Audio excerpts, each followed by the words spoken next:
Assalomu alaykum. Navbatdagi mashqni ko'rishni boshlaymiz. Bu idle. Yaxshi. Yaxshi qilinibdi. Ancha o'zgarishlar katta. Asosiy pozani beribsiz. Yaxshi. Bu yerda bir ikkita nomutanosibliklar bor. Shularni to'g'rilashda aytaman. Idle asosan o'zi bitta poza atrofida bo'ladi. Shu pozani qilishim. Mana bu yerda oyoqlarni ko'ramiz. Oyoqlar ikki tomonga qarab turibdi. Ularni o'rtasida ana bo'lishi kerak. Hip bir tomonga qisqagan bo'ladi, lekin yo'nalishi mana umumiy tanani yo'nalishi mana bu tomonga bo'lib turibdi. Tak, mana bu yerda oyoqlarning yo'nalishi bu tomonga bo'lsa, hipning yo'nalishi bu tomonga bo'lib turibdi. O'sha hipning yo'nalishi, ya'ni tosning yo'nalishi mana bu tomonga bo'lishi kerak.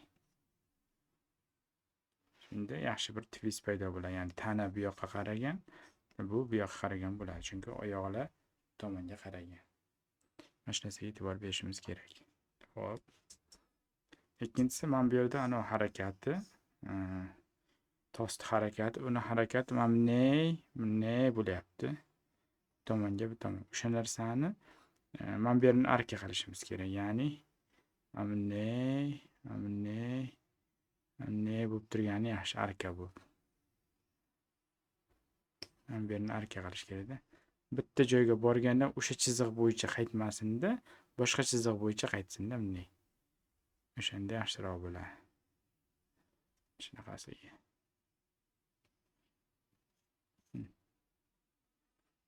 Bu ikkinchi narsa. Anasi chest pose to pose bo'lyapti. Ya'ni bir pozadan ikkinchi pozaga harakat qilyapti. O'sha narsani to'g'rilashimiz kerak.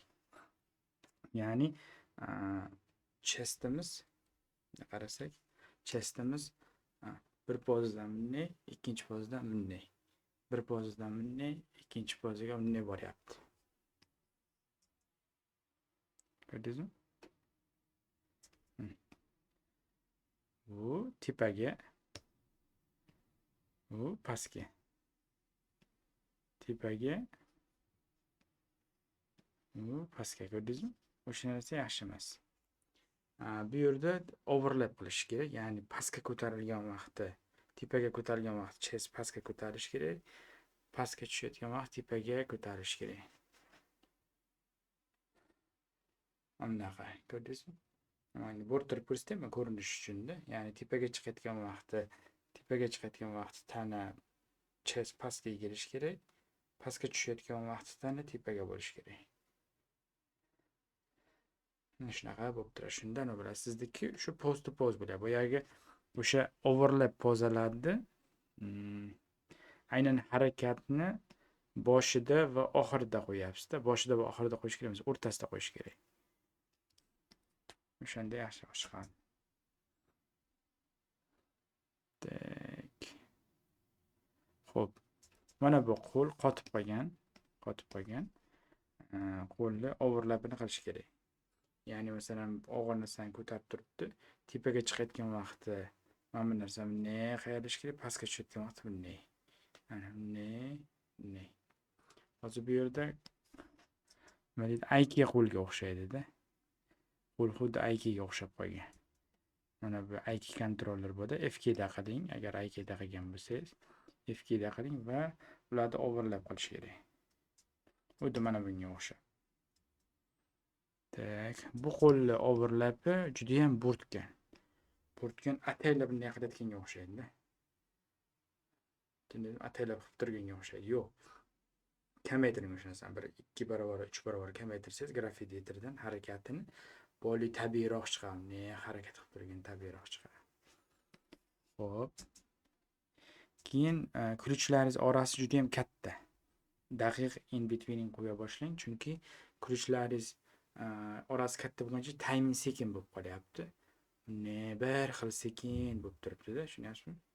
O'sha narsaga e'tibor bering. Tezroq qilish kerak timingni. Bu degani общий hammasini olib turib bunday siqib qo'yish kerakmi? Unda xuddi shu narsa tezlashtirilgandek bo'lib qoladi. Yo'q. Qaysidir pozada ushlab turing, qaysidir pozada tezroq qiling, o'shanaqa qilish kerak. Tak. Ko'zlarni ham qarang, bir xil bo'lyapti, qarang. Pose to pose. Yopilyapti, ochilyapti, yopilyapti, ochilyapti. Ko'zlar ham Ochilyapti, yopilyapti, ochilyapti, yopilyapti. Bir xil bo'lib qolganda, bunday yo'q. Yani ko'zlar tursinda unday ochilsin. Odatda ko'z 3 ta kadrga yopilib, 4 ta kadrga ochiladi. Yani ne. Mana bu yerga 3 ta kadr, bu yog'i 4 ta kadr. Tak. Quloqlari ham nomutanosib harakatiga qarang. Bu yoqqa pastga ketyaptimi, quloq orqaga ketish kerak. To'xtadimi, keyin quloq bu yoqqa ketish kerak. Ikkalasi ham bir xil. Mana bunday bo'lib turibdi-da, bunday bo'lib turibdi. Yo'q. Quloq masalan bu yoqqa ketayotgan vaqtim bunday ikkita quloq bo'lsa mana.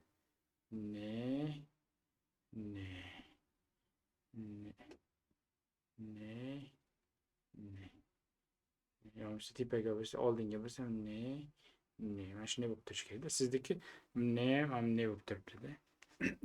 Noto'g'ri. Mana shular. Rahmat e'tiborlaringiz uchun. Sog' bo'ling, salomat bo'ling.